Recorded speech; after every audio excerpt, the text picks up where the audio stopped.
Hello dear students. आज हम एक इंपॉर्टेंट कॉन्सेप्ट अगेन देखने वाले हैं, दैट इज कोइफिशिएंट वाला पार्ट बाइनोमियल थ्योरम में। Coefficient of general term and finding constant term बहुत इंपॉर्टेंट कॉन्सेप्ट है। जेई में बहुत सारे क्वेश्चंस आते हैं, इसके ऊपर रिलेटेड क्वेश्चन आते हैं, या फिर बहुत बार डेटा डायरेक्टली देते हैं, उसके ऊपर कुछ पूछते हैं, या फिर डायरेक्टली भी क्वेश्चन आते हैं। सो दोनों चीजें आ सकते हैं। तो आज हम देखेंगे कि किस तरीके से शॉर्टकट से भी हम वैल्यू निकाल सकते हैं, जल्दी से जल्दी आंसर आएगा, और बाय मेथड भी किस तरीके से आने वाला है। सो एक एक चीज देखने वाले हैं हम। सबसे पहले बाइनोमियल थ्योरम में ये आपका थ्योरम था NC0 x raise to n NC1 x raise to n minus 1 a plus NC2 x raise to n minus 2 a square plus dot dot dot NCn a raise to n। पिछले एक video में मैंने बताया था कि general term किस तरीके से निकाली जाती है और ये बाइनोमियल थ्योरम वर्क कैसे करता है।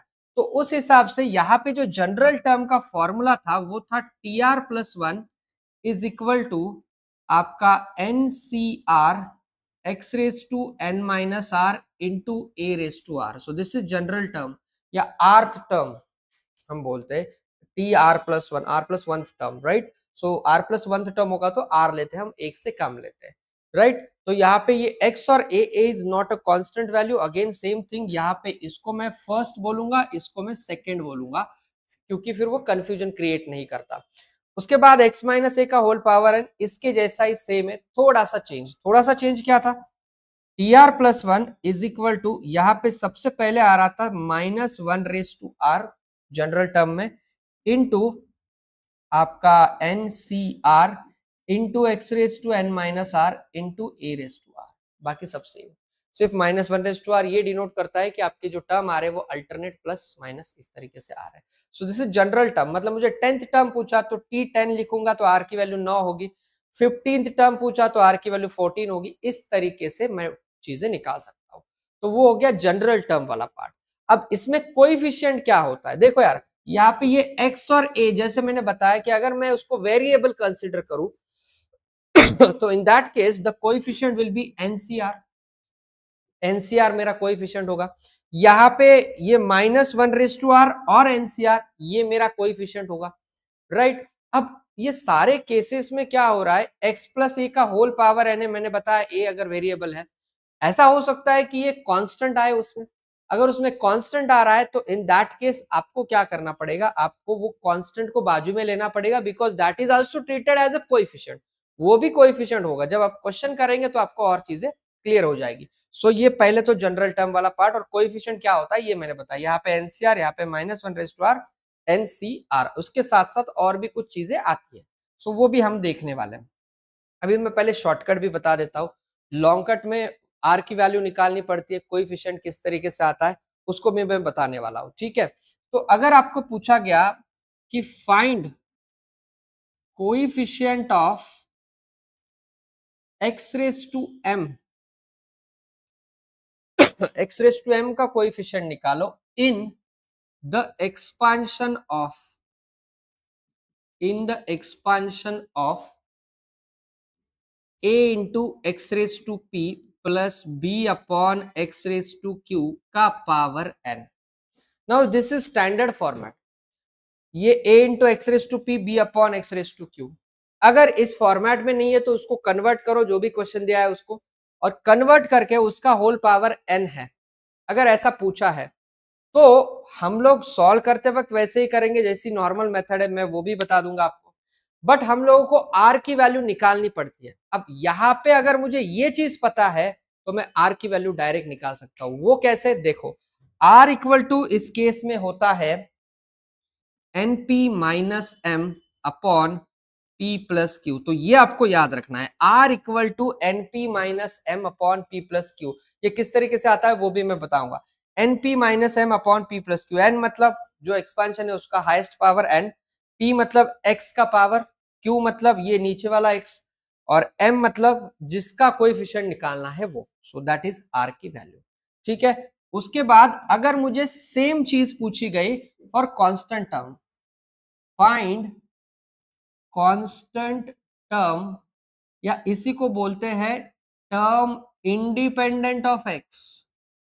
Term independent of X in the expansion of, किसके एक्सपांशन में, same a into X raise to P plus B by X raise to Q whole power n।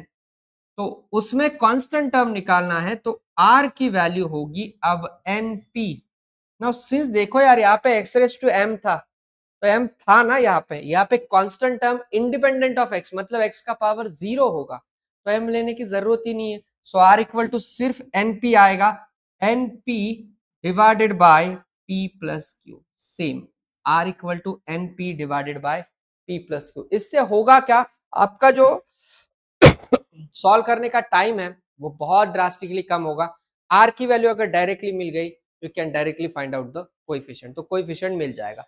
देखो किसी भी क्वेश्चन में अगर मैं जनरल टर्म ऑब्जर्व करूं, n तो मेरे को डायरेक्टली मिल रहा है क्योंकि वो क्वेश्चन में गिवन है, r मेरे को पता नहीं है, मुझे कोएफिशिएंट पूछा है, अभी मुझे टर्म नहीं पूछा। जब कोएफिशिएंट पूछते हैं so we need to consider it, right.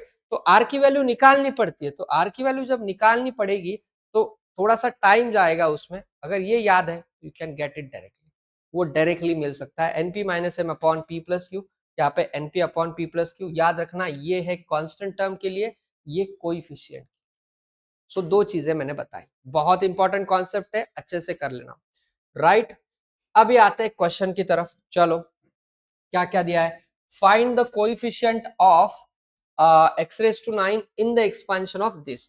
अब मैं बाय प्रोसेस बताता हूं, फिर हमने जो आर की वैल्यू देखी है उससे भी बताऊंगा, दोनों चीजें बताऊंगा, राइट। पहले जो दिया हुआ है एक्स स्क्वायर माइनस 1/3x का पावर 9, तो मुझे क्या करना है अभी, आई हैव टू कंसिडर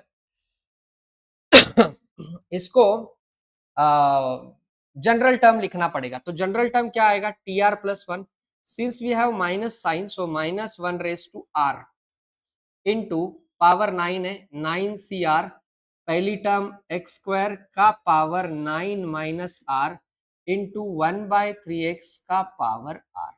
अब मैं इसको सिंप्लीफाई करता हूं, आपको समझ में आ जाएगा, minus 1 raise to R into 9 C R, X का पावर ये है तो ये बनेगा X raise to, law of indices लगाओ यार, 9 टू जा कितना 18 माइनस 2r इंटू 3 ऊपर गया तो 3 raise to minus 1, 3 raise to minus R, X ऊपर गया तो X raise to minus are.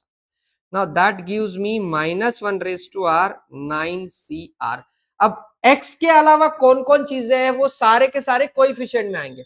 -1 x के अलावा है coefficient, 9 C R coefficient, x वाला कोएफिशिएंट नहीं है, 3 वाला कोएफिशिएंट आएगा। सो इनटू मैं लिखता हूं 3 raise to minus R into ये x और x ये डायरेक्टली मिलेगा 18 माइनस 3r, -2r और -r -3r। ना मुझे किसका कोएफिशिएंट चाहिए, मुझे कोएफिशिएंट चाहिए x रेज टू 9। तो x रेज टू 9 का अगर कोएफिशिएंट चाहिए तो x रेज टू 9 के कोएफिशिएंट के लिए मुझे ये x का पावर जो है वो 9 से इक्वेट करना पड़ेगा, क्योंकि यहाँ पे x रेज टू 9 आएगा तभी तो मेरे को ये कोएफिशिएंट मिलेगा।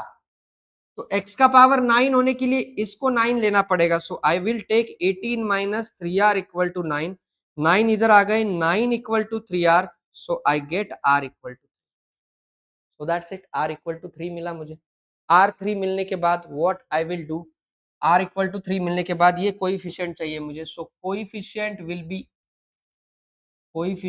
विल बी क्या होगा कोएफिशिएंट, देखो -1 रेज टू आर है, आर की वैल्यू 3 है मतलब -1 का क्यूब इंटू 9 सी आर मतलब 9c3 होगा into 3 raise to minus R मतलब 3 रेज टू -3 होगा, -1 का क्यूब -1, 987 डिवाइडेड बाई 321, 3 का क्यूब 1/27 ले सकते हैं हम, 1/27, 9 3 जा 27, 8 7 जा 56 आ रहा है और माइनस है ये -56, इसको काम करो 2 4 जा 8 करो, ठीक है 2 4 जा 8 अगर मैंने किया तो -28/9 आ रहा है, -28/9 आ रहा है, राइट। 9c3 987 डिवाइडेड बाई 321, सो 9 3 जा 27, 3 3 जा 9, 2 4 जा 8, 4 7 जा 28, -28/9 will be the coefficient of x raised to 9। ये आया कोएफिशिएंट। अब इसमें ये सारी चीजें करनी पड़ी, उसके बाद ये वाला आया, देखो यार जनरल टर्म तो वैसे भी लिखना पड़ता है, you have to write the general term, ठीक है। बट अगर मुझे आर की वैल्यू डायरेक्ट मिली तो काम तो अपना बन जाएगा भाई, काम तो बन जाएगा। तो उस हिसाब से अगर मैं देखूं तो इसमें फॉर्मूला था NP minus M upon P plus Q. तो कौन कौन क्या क्या है देख लेते हैं। ये मेरे लिए पी है, ये मेरे लिए एन है। यहाँ पे इसको मैं ऐसा लिख सकता हूं क्या, 1/3/x, राइट। तो क्यू कितना होगा, क्यू होगा 1, Q1 P2 N9, और मुझे किसका कोएफिशिएंट 9 का निकालना है, मतलब वो होगा M, वो होगा M। तो देखो यार R की वैल्यू यहीं पे निकाल लेता हूं मैं। R इक्वल टू वो था NP minus M upon P plus Q। सो अगर अपना टाइम बच रहा है तो हम यूज कर सकते हैं N9, 9 into P2 minus m is again 9 divided by p plus q. P is 2, q is 1, 2 plus 1 3, 18 minus 9 9, 9 by 3. So we are getting r equal to 3 और r equal to 3। ये इतना करने के बाद आ रहा था वो मुझे डायरेक्ट, वो मुझे डायरेक्ट मिला है। तो टाइम बच रहा है, r की वैल्यू 3 मिल चुकी है, r की वैल्यू 3 आ गई, डायरेक्ट कोएफिशिएंट में डालो, खत्म करो यार, कुछ भी नहीं है सवाल। बहुत सिंपल है, बहुत सिंपल है। आपको याद रखना पड़ेगा ये फॉर्मूला, ठीक है। और n किसको कहते हैं, p किसको कहते हैं, m किसको कहते हैं, q किसको कहते हैं, चार चीजें याद रखो, कौन क्या है, बस आपका काम हो गया। Very simple, very easy, right, ठीक है। सो ये हो गया कोएफिशिएंट वाला पहला क्वेश्चन। आगे चलते with this. Find the coefficient of x raised to 32 and x raised to minus 17 in the expansion of this। Again यहाँ पे अभी मैं डायरेक्टली लिखता हूँ यार, अभी r की वैल्यू डायरेक्टली ले लेंगे, ठीक है। पहले मैं जनरल टर्म लिख लेता हूँ, T R plus 1 is equal to, minus है इसलिए माइनस 1 रेस टू आर कितना है 15 C R X raise to कितना 4, एक्स रेस टू 4 का पावर 15 माइनस आर। अभी जो आने वाला है वो एक्स से रिलेटेड आने वाला है, सो लो ही मत उसको, जो भी आने वाला है वो एक्स से रिलेटेड आने वाला है। तो मैं क्या करता हूं, मैं डायरेक्टली इसको बोलता हूं कोएफिशिएंट। क्यों ऐसा, देखो यार, ये भी एक्स से रिलेटेड है, ये भी एक्स से रिलेटेड है, ये 1 है, 1 का एनी पावर 1 ही आने वाला है, सो 1 लेके भी कुछ फायदा नहीं है। एक्स वाले हम लेते ही नहीं है, आर के लिए एक्स लगता ही नहीं है, मुझे क्या लगता है एक्स का पावर लगता है, ठीक है ना। अगर मैं कोएफिशिएंट की बात करूं तो इतना ही आने वाला है कोएफिशिएंट, ठीक है। अब सबसे पहले coefficient of X raise to 32, coefficient of x raise to 32 निकालना है। क्या क्या वैल्यूज आएंगी, n की value highest power 15, p x का पावर 4, q नीचे वाले x का पावर 3, और m यहाँ पे कितना है 32 है, खत्म। So r equal to again np minus m upon p plus q। NP 15 4 60 minus 32 divided by P plus Q 7, तो 28/7 मेरा आंसर कितना आ रहा है 4। आंसर मतलब R की वैल्यू 4। देखो यार कितना जल्दी हो गया, मैंने बताया था बहुत जल्दी आता है, सिर्फ आपको फॉर्मूला पता होना चाहिए। R की वैल्यू 4 मिल गई, तो coefficient of x raise to 32 क्या आएगा, coefficient of x raise to 32 will be -1 का पावर 4 इंटू 15c4, -1 का पावर 4 पॉजिटिव, 15 14 13 12 डिवाइडेड बाय 4 3 2 1, दैट्स इट। 4 3 जा 12, 2 7 जा कितना आ रहा है ये 13 7 जा 91, 15 इंटू 91, 15 1 जा 15 1, 15 9 जा 135 प्लस 1 136, 1365 आ रहा है। So that will be our answer. Coefficient of x raise to 32 हो गया 1365। Got it, clear, very simple, very easy. Now x raise to minus 17 का देखो यार, coefficient of x raise to minus 17। तो अगेन n की value 15 no change, p की value 4 no change, q की value 3 no change, m की value change -17। So अगर मुझे r चाहिए तो r इक्वल टू क्या होगा, again np minus m divided by p plus q। So np 15 4 60 minus m minus minus plus 17 divided by p plus q 7, 77/7 आ रहा है, मतलब r की वैल्यू हो गई 11, r की वैल्यू हो गई 11। सो मेरा coefficient of x raise to कितना है, -17। क्या आएगा, क्या आएगा, मेरा आएगा वो वाला -1 का power 11 into 15c11।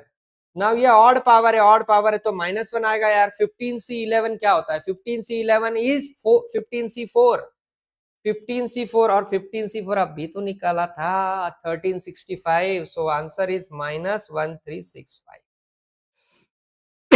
Answer is -1365। So simple, very easy. दोनों क्वेश्चन में मैंने बताया आप डायरेक्टली वैल्यू किस तरीके से निकाल सकते हो, राइट। चलते हैं आगे with this. Now next is find the coefficient of a⁵ b⁵7 in the expansion of बोला है, ठीक है। Now in the expansion of a-2b, ठीक है, a-2b whole power 12, a-2b whole power 12। Again हम जनरल टर्म लिख लेते हैं। पहले जनरल टर्म क्या आएगा बोलो यार, tr+1 -1r into 12cr into a⁻12 r into b⁻r। अब यहाँ पे प्रॉब्लम एक ये है कि आपको ये पता नहीं है कि वेरिएबल कौन है। आप x का पावर डायरेक्टली निकाल देते, यहाँ पे दोनों भी टर्म के पावर पूछे, मतलब उनके कोएफिशिएंट पूछे, इसका मतलब दोनों भी वेरिएबल है। तो यहाँ पे वो r वाला फॉर्मूला लगाने की जरूरत नहीं, आपका यहाँ पे डायरेक्टली भी आ जाएगा आंसर, उसको ज्यादा सोचने की जरूरत नहीं है, ठीक है। एक मिनट, इसमें 2b था तो 2b का होल पावर आ रहा है, वो गलत हो गया था। सो ये फाइनली आएगा -1r इंटू 12cr इंटू ये 2r भी कांस्टेंट आएगा और a⁻12 r इंटू b⁻r आएगा। अभी देखो यार, मुझे इसका कॉम्बिनेशन में उसका कोएफिशिएंट चाहिए, किसका, a⁵5 और b⁻7, मतलब a का पावर 5 चाहिए, b का पावर 7 चाहिए। तो b का पावर 7 मतलब सीधा सीधा r इक्वल टू 7 हो गया, और इसका पावर 5 चाहिए तो 12 - r इक्वल टू 5 मतलब r इक्वल टू 7 ही होगा। तो सीधा सीधा मेरे को r इक्वल टू 7 मिल रहा है, ये मुझे देख के पता चल रहा है। I don't need to calculate it, मुझे देख के पता चल रहा है। सो मेरा वैल्यू तो आ गया, r की वैल्यू कितनी आ गई, 7 आ गई। नाउ r इक्वल टू 7 आया, so coefficient of a⁵5 b⁻7 is equal to, इसमें आओ, -1 का पावर 7 इंटू 12c7 इंटू 2 का पावर 7। ये बाकी का लेने की जरूरत नहीं क्योंकि वो कोएफिशिएंट है ही नहीं। सो -1 into 12c7 into 2⁻7 is something 128। आपको चाहिए तो आप कैलकुलेट कर सकते हो इसको। सो -12c7 इज 12c5, 12 11 10 12 11 10, उसके बाद आएगा 9 और 8 divided by 5 4 3 2 1 into 128। So 5 2 10 will be cancelled, 4 3 12 will be cancelled. So this you can calculate, इसको आप कैलकुलेट कर लो यार, 11 इंटू 9 इंटू 8 इंटू 128, ये जो भी आएगा उसका कैलकुलेशन आप कर सकते हो। So that's the only thing. आपको करना क्या है इस वाले क्वेश्चन में, since both are variable, x की टर्म नहीं थी तो शॉर्टकट यूज करने की जरूरत नहीं, बट r की वैल्यू डायरेक्ट मिलेगी। डायरेक्ट कितनी आ रही है, 7 आ रही है। So you can get that, right. चलते हैं आगे with this. Yes, the next part is find the term independent of x। Now independent of x का मतलब होता है x का पावर 0, और इसी को कहते हैं शुद्ध हिंदी में कांस्टेंट। शुद्ध हिंदी में मतलब जिस भाषा में हमको समझता है, इसीलिए मैंने बताया। सो कांस्टेंट टर्म, राइट। अब कांस्टेंट टर्म निकालना है तो r की वैल्यू तो आ जाएगी। पहले मैं ये लिख लेता हूँ 3x² माइनस, अभी इसको 1/2x³ है, मैं क्या करता हूँ 1/2 ऊपर लेता हूँ, x³ नीचे, होल पावर 10। इससे क्या होगा, मेरे को कंफ्यूजन नहीं होगा, तो वो डायरेक्ट आएगा, ठीक है। राइट अभी हम जनरल टर्म लिखते हैं पहले, tr+1 क्या होगा, -1r 10cr, कोई प्रॉब्लम नहीं। उसके बाद यहां से x वाले टर्म लो ही मत, क्यों, x वाले टर्म चाहिए ही नहीं मुझे, मुझे कोएफिशिएंट चाहिए, मुझे सिर्फ और सिर्फ कोएफिशिएंट चाहिए। तो मैं x वाले टर्म नहीं लेने वाला, कोएफिशिएंट चाहिए मुझे। तो 3 का पावर 3x² का पावर आएगा n माइनस आर, तो 3 का भी पावर n माइनस आर आएगा विच इज 10 माइनस आर।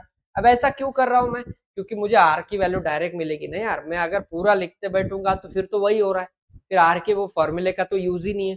उससे अच्छा सिर्फ कांस्टेंट वाले लिखो, x लिखो ही मत, r की वैल्यू डायरेक्ट निकालो तो वो आ जाएगा 3 × 10 माइनस आर, यहाँ पे इंटू 1/2 का पावर r, क्योंकि ये सेकेंड वाली टर्म है इसलिए 1/2 का पावर r। ये हो गया coefficient. Now I have r का formula np upon p plus q।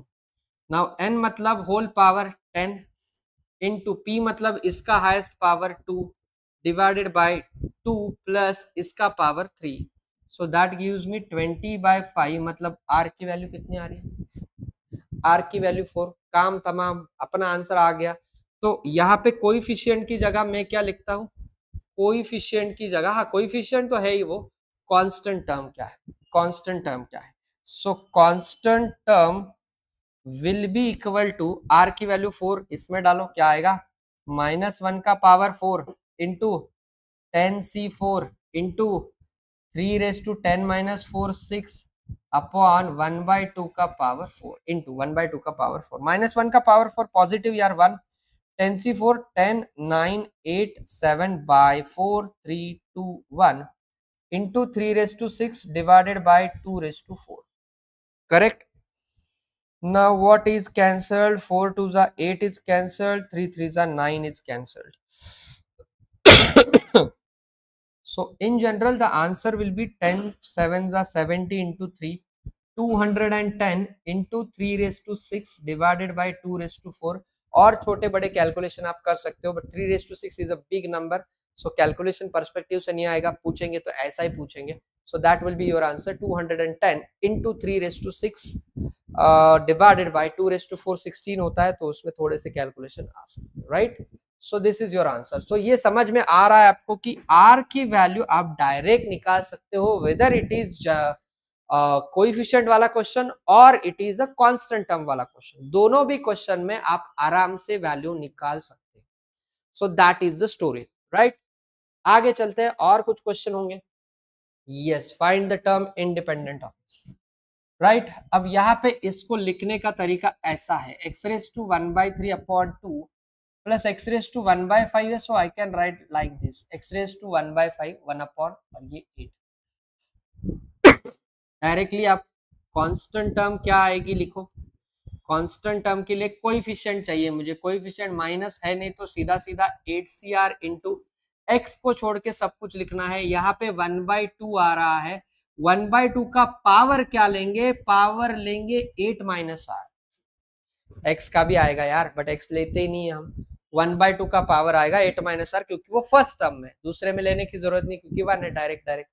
Now p equal to क्या, p इक्वल टू एक्स का पावर पहले वाला 1/3, q इक्वल टू एक्स का दूसरे वाला पावर 1/5, n इक्वल टू 8, हो गया काम, r equal to np upon p plus q, so np 8 into 1/3, 8/3 divided by p plus q is 1/3 plus 1/5, so 8/3 divided by 5 plus 3 8, 8/15, 8 8 cancel, 15 ऊपर गया, so finally I am getting r equal to 5, r equal to 5, that's it। Fraction में भी आया तो उससे कुछ फर्क नहीं पड़ता, we will get the answer, so r equal to 5 तो मिल गया, r equal to 5 constant term में डालेंगे, so what I will get 8c5 into 1/2 का पावर 8 - r मतलब 8 - 5 3, so this we can calculate 8c3 मतलब 876 divided by 321 into 1/2 cube is 1/8, so we can cancel out this, we can cancel out this, so what is our answer, our answer is 7। yes, बहुत time के बाद छोटा answer आया है, ये तो बहुत बड़े बड़े कैलकुलेशंस थे, so it's okay, आपका आंसर कुछ भी आ सकता है। r की value is the most important part, कैसे निकालना है मैंने बता दिया, np upon p plus q, that is the key, so that you should know first of all, ठीक है। सो इससे ये वाला आ गया, आगे चलते हैं with this. Yes that's it. So constant term वाले भी क्वेश्चन मैंने बताए और कोएफिशिएंट वाले भी क्वेश्चन मैंने बताए, दोनों में शॉर्टकट कैसे यूज करना है वो भी बताया और लॉन्ग कट से कैसे आता है वो भी बताया। सो ऐसे वीडियो, बहुत सारे कॉन्सेप्चुअल वीडियो हमारे चैनल पे आने वाले हैं। अगर आपको ये कंटेंट अच्छा लग रहा है तो वीडियो को लाइक करो और चैनल को सब्सक्राइब करना भूलना नहीं है। Thank you very much. Thank you.